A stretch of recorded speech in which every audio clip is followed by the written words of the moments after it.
I'm with Illan Scolnik from the Friends of Zion Museum here in the heart of Jerusalem. Now, Illan, what is the Friends of Zion Museum? So the Friends of Zion Museum is a global organization that was created to fight anti-Semitism and to stand strong against the BDS movement. We have over 68 million members of our social media, making us the largest pro-Israel organization in social media, aimed at creating an army of ambassadors, of soldiers essentially, that will stand up for the state of Israel and the Jewish people on the world stage. Now, recently you just opened the new media center. Who was there to celebrate this opening? So we were honored to host the Christian Media Summit, about 150 broadcasters from around the world. The Prime Minister of the State of Israel attended the event and was the keynote speaker, as well as the U.S. ambassador and many, many other dignitaries throughout the State of Israel. It was, of course, broadcast on television all around the world. The beauty of the event was that essentially this is the first communication center that is being allowed to broadcast to leaders who come to Israel who don't have the means, or groups who would like to broadcast the truth about what they're seeing in Israel to their communities around the world. What is the aim of the media center? The aim of the media center is to fight anti-Semitism and to stand up against BDS on the world stage.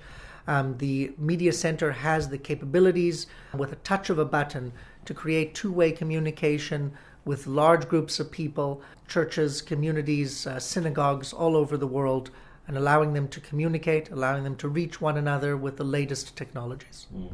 Are you working a lot online to combat anti-Semitism? So the museum has now just signed a major agreement with an online education company called Blackboard.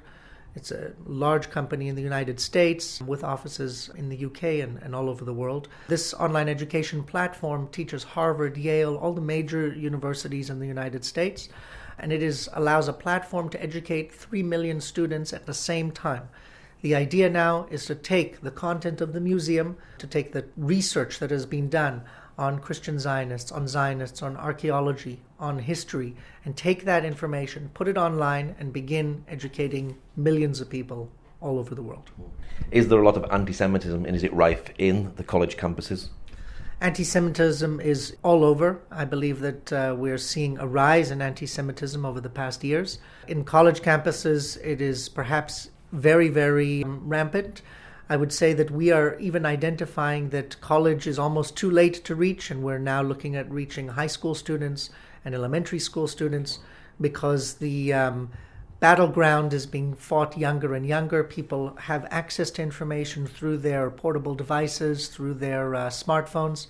And what we are aiming to do is to allow people to have access to information free of charge, and to really allow them to have the best sources of information that can be found for their education. Is it important to be online on social media is where the battle of the hearts and minds is?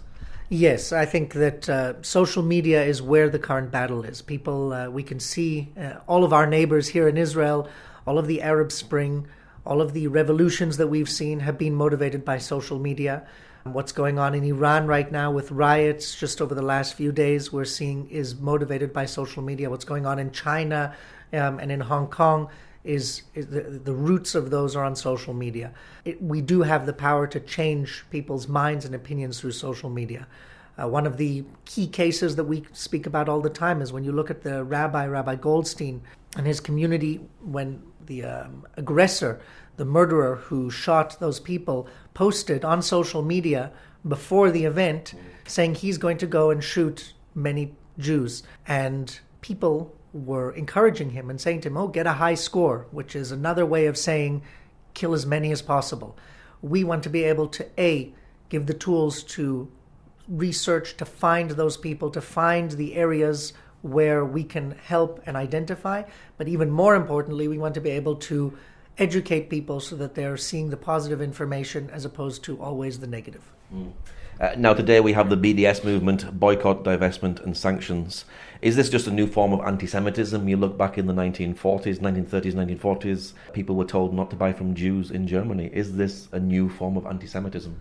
Well, what just happened in the European Union, where they've now forced all people to label their items as to that they come from various parts of Israel. Anti-Israel or anti-Israel sentiment is the newest form of anti-Semitism.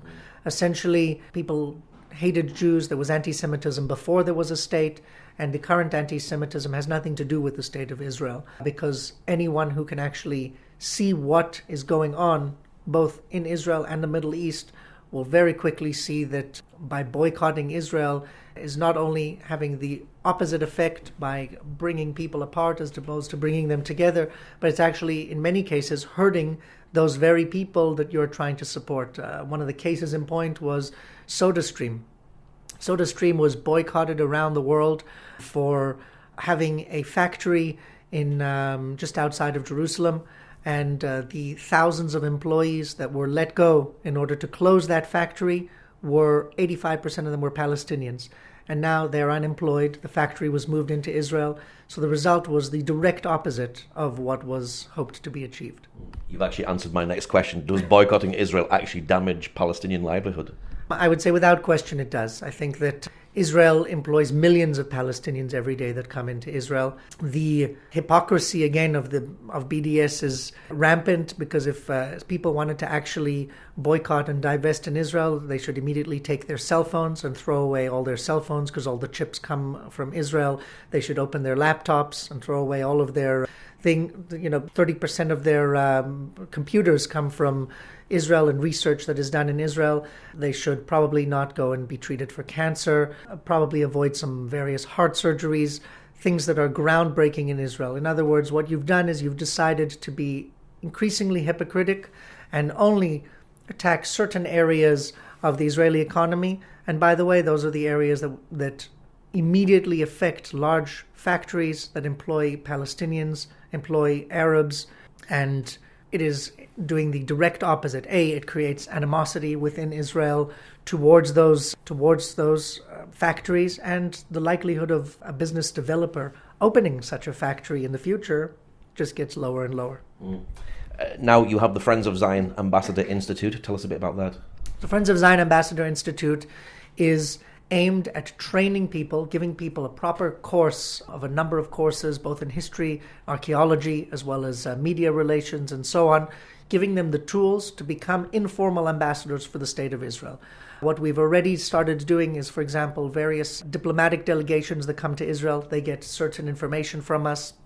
Our goal is to educate, and to educate both on a high level as well as to as many people as possible, but giving people a diploma that will allow them to say that they can become a spokesperson. They can have the tools to access information that will allow them to combat, the anti-Semitism that they may be witnessing on a daily basis.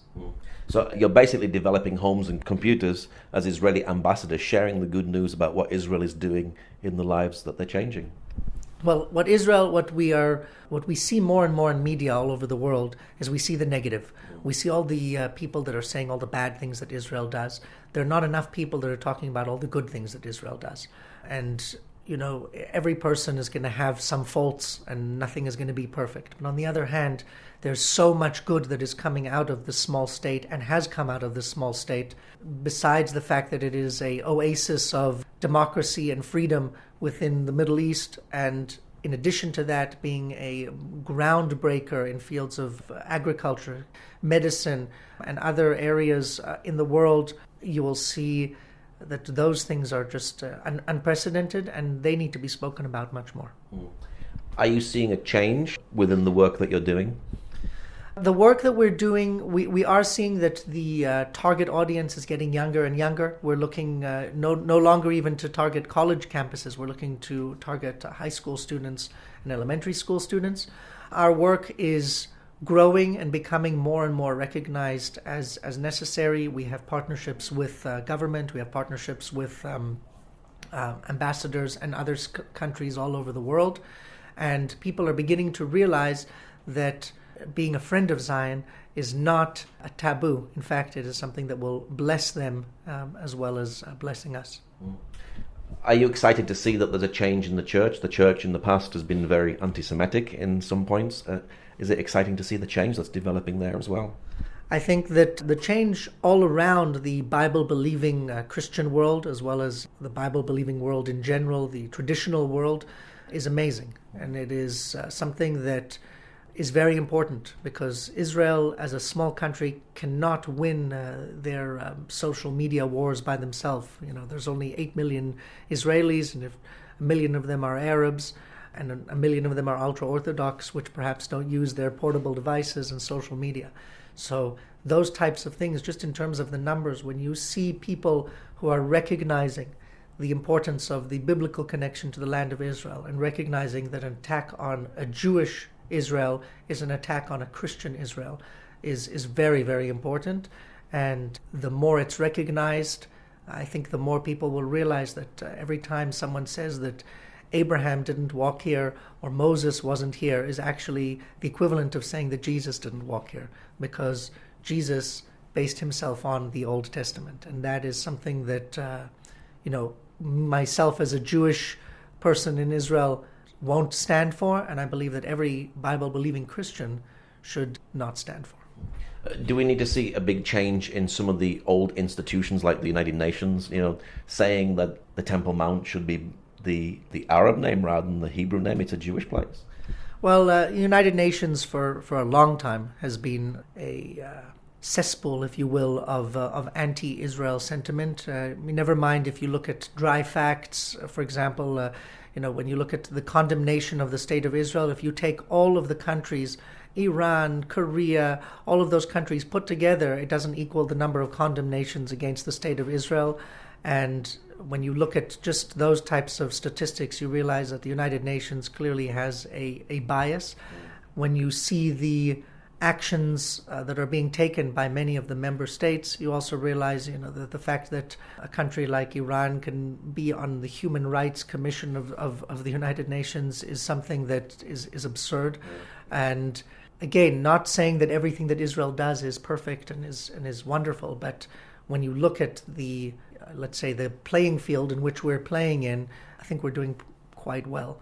And when you look at the United Nations and those types of institutions, yes, and we're seeing that, by the way, even with the United States, when they have started cutting funding to many of those anti-Israel sentiments in the United Nations, it will have its effect, but it'll take a long time, and it's an effect that relies on financial support that they've received for years.